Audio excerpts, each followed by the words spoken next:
All right, Travis Brown, Horror Movies Uncut. We are here with actually our last interview before we head back to St. Louis for Panic Fest. But the festival is, of course, still going on. You still have the virtual festival going on. People are still getting a chance to see second screenings and other screenings of features. One of the features that you'll get a chance to see if you stay here on that late night tip tonight is going to be this found footage film by Mr. Ehrland. God damn it. I knew I was going to do it right when I did it, right when I said it. Ehrland Hollingsworth. And the film that we're talking about is Dooba Dooba. And Dooba Dooba is this kind of like off-kilter, peculiar babysitting found footage tale. And I guess the first question that I have to ask is, are you a child of a babysitter? Did you have one growing up at all in your life? And if so, do you recall any moments where you were just an obnoxious brat to this babysitter the entire time? No, actually, no. I was actually a good, great kid to be babysitting. No, I was very cooperative. We didn't have a babysitter that much, but we had the next door neighbor's kid. He'd come over and watch us a bit. Yeah, and then like my aunts would babysit us, but I was a good kid. I was not bad. You know? So this story and concept, where did this come from? Where did the idea for Dooba Dooba get initiated? Well, it was originally we wanted to do like a found footage thing, and we wanted to do it with Amna and Betsy, and that was basically the sort of like genesis of it. It was like, okay, we need to do something. Yeah. And have you worked with them before? Yeah. On projects? Betsy Sly. She was in my first film, Homestead. Okay. And she was just so great. Yeah. And then Amna was a producer on Homestead. Okay. And so I was with Michelle, who's a producer on this. She's Betsy's mother. We were all talking about making something together, and so it was like we needed to do it low budget, like not really many actors, and try to get away with it. And so we had a house that we could shoot at, and then we had Amna and Betsy, and it was like, why are Amna and Betsy hanging out? Amna was 25 and Betsy was 16. It's like, what's going on here? Yeah, there's not really like a good excuse for them to be like in a house alone together. Like the sort of natural thing, I was like, oh, okay, she's babysitting her. Yeah. And then of course it's weird to have a babysitter for a 16-year-old girl, and so it's like, well, that girl's got to be weird, and that's got to be something about her. Yeah. So that's how it. That's really kind of where we came at it from. So my initial thoughts when I first saw the first like couple minutes of the film is, where did you find my Aunt Mabel's house at? And you know what I mean? And I'm surprised that she let anybody in that house. Where did you guys get this house from? Whose house is this? It's nobody's house. Okay. It's very. And when you guys see the film, that's a good thing. It's got its own character to it for sure. Yeah, no, it does. It was a house on a trailer park. It was kind of, I think, where the owner lived, and the trailer park was the location of the biggest mass murder in Georgia history. Oh, okay. It had nothing to do with the film, but it ain't got nothing to do with the dogs either. But wow, okay. Yeah, but that was freaky. I didn't like it. I had to sleep in it for a little bit, and it was not fun. Yeah. But Michelle had a relationship with the trailer park, and so that's how we got it. And they're like, yeah, this is a creepy ass house, and so let's do something here. So and it's crazy too, because the way that the film is set up. So for those that don't know, the story involves not just this night of babysitting, but there's a lot of cameras and security cameras, and you guys are like digging into this like idea of using all these various sources to kind of tell this story. Like the initial setup in this house, was there anything peculiar or out of the ordinary that happened? Because I feel like this house has so many of its own stories that even when you guys were like putting together the production of this, there was possibly something that happened when you were working on it. Oh, this is so disappointing. Not really. Okay. Yeah, it was just creepy. You know? That was No the main weird thing. shadows, nothing shutting off on you guys. Yeah, without supposed to be? we didn't stick around long enough. for You're like, anything to we weren't happen. even there, man. We Yeah. shot and got the hell out of there. Yeah, no, I was like, no. How many days did you guys shoot this? I think we shot initially over 6 days. Okay. Yeah, but no, we were we all stayed together. You know, it was Mm-hmm. like I did not like going upstairs alone.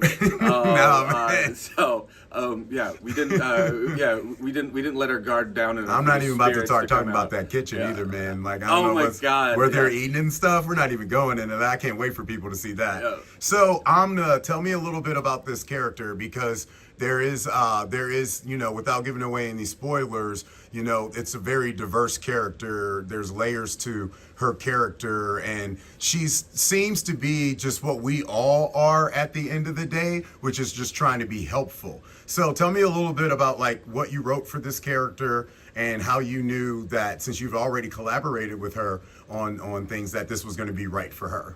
I mean, I just sort of, I mean, it's like when somebody's, like Betsy's character Monroe is there, and she's having trouble with things, and she's 16, you're not naturally going to be confrontational with. Why are that. you hanging out with 16-year-olds also? Well, well, no, That's the deep dive. yeah, man. I don't. Just to be clear. Disclaimer. Yeah, but I mean, there was I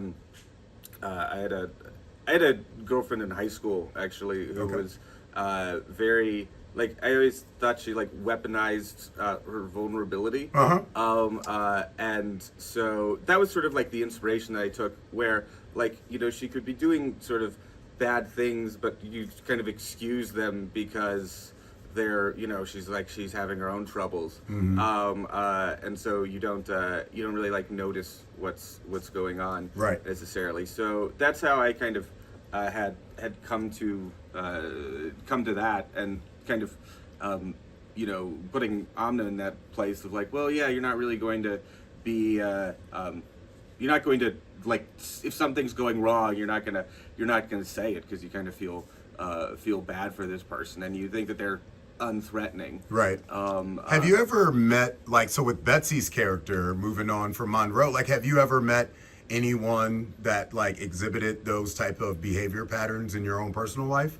Yeah, no, I mean, not like to that extreme, but just, making up stories about stuff, like lying, kind of, sometimes like causing physical harm to themselves. Yeah. It kind of goes back to that, like, any attention is attention type thing, even if it's bad. Yeah, and just that idea. I mean, like, I think it's interesting when people like you try to sort of like get pity from somebody. Yeah. And like when you do that, I think it can be like a form of abuse. It's sort of like a bottom up type of abuse rather than like a top down. You're not dominating somebody, but you're controlling their emotions. Those that are from the Bay Area are very familiar with a gentleman that owned a very small black house up in the Bay Area that used to call people like that psychic vampires, in a sense, where they'll kind of feed off of your energy and feed off of these patterns and stuff like that. Do you feel like your film almost kind of represents what we see in like a lot of people around these days? Because it kind of seems like we have a movement of brat that is like independent in a way, but then there's also this kind of like movement that is just bratty. And I don't know, what is your thoughts on like kind of how your film parallels to what we're really dealing with in the modern real world right now? That's a great question. Thank you. No, it's funny. There was a guy on Letterboxd who said if Brat Summer was a movie, that was his review. Yeah. He gave it 2 It's got stars. Brat in there, but Yeah, he he gave gave it it 2 2 stars. stars. He gave it 2 stars. He I didn't was like the album. That's what it was. Yeah, That's Charlie's I- fault, dog. I know. I was like, come on. Like, I thought Brat Summer was cool. I thought they liked it. I was unaware. He got a little sister at home. That's what that is, man. Yeah, You touched him the wrong way with that film. Yeah, but he's my enemy. But Yes.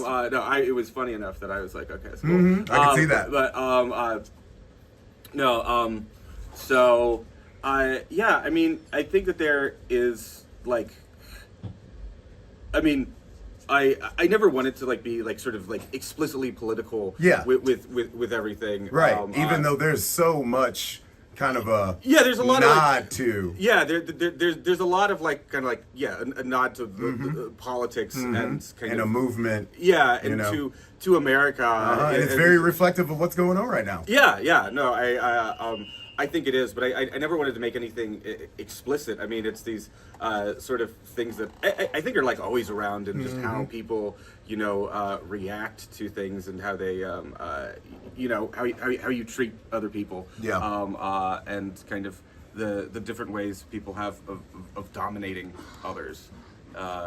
You know, I was. You know, I wasn't trying to do like kind of like stereotypes, but you know, I feel like a lot of the characters in it are sort of like placeholders in a lot of way. Yeah, I see that. I see that. So, what's something that you think people will be surprised by, without giving away any spoilers, when they get a chance to see the film? Yeah, without giving away spoilers. Yeah. I I mean, it could be just like the dynamics of the acting with the ladies, the interaction. You know. I mean, I think they'll be impressed with Betsy. Okay. I mean, she's. Yeah, maybe that's a better way to say it. Like, what's something that you think is going to stand out and really impress people that they can kind of take home with them after seeing the film? Yeah, well, I mean, I think Betsy's just so good in it. So I think that, you know, they'll like her. One thing as well, you know, I was trying to like play with form in this, Okay. you know, with the film. Okay. And I just like, can you do a movie with like just CCTVs? You can. Yeah, you can. It's actually really You hard. definitely can. Yeah. And it looks fucking hard as shit. Yeah, you know. I mean, I think that's like that to me was kind of like the selling point for doing the project. Was to see if we could do that, and you know, I think that's something that people can go into trying to, you know, see if we succeeded or not. But yeah, I don't know. If, Yeah, I got you, man. I totally feel what you're. I got what you're throwing down there.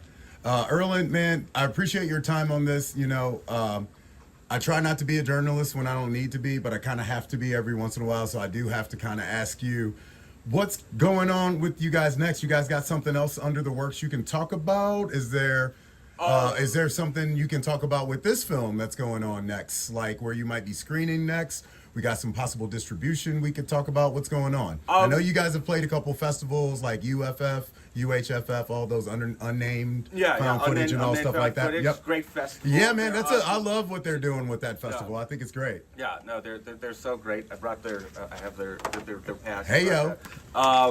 It's Panic Fest though, bro. Yeah, no, but I just Panic Fest. Yeah. So what's next for you guys? Well, so we do have distribution. Awesome. We're thinking it's going to be released, I think, sometime this year. Awesome.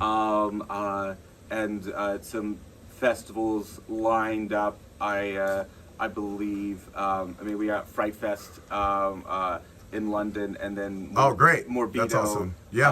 I Two believe. great festivals. I'm honestly not sure if we're supposed to say anything about that. Yeah, sometimes it's going to be Fright Fest will be okay. There's a couple people that have said some stuff, but I think the really the only thing to ask you before you get out of here, man, and a lot of people probably would have said it should be my first question, but I don't like to go in with traditional. I like to have conversations with you guys. So, where did Dooba Dooba come from, man? Where did this title come from? And was somebody smoking a doobie doobie when they made Dooba Dooba? Like, where did that title come from? Well, you'll have to see the movie to see why. But I was I was writing. I was just writing the script, and then I didn't know what the next line should be, and so I just wrote Dooba Dooba in the script, and it was like, well, that's a pretty good line. And there you have it. Why did they say it? There you have it, folks. Yeah. So that's how it came, and then we should leave it at that because they need to see the movie to Yeah. really understand why it's called what it's called. So, hey, Ehrland, man, thank you so much for your time. Best of luck with the film. Best of luck with the screening here at Panic Fest. You guys enjoy everything about the festival. Safe travels back, and best of luck with the film from this point on, man. Appreciate your time. all right. Thank you. All right, you so thank you. much. Appreciate it. Great.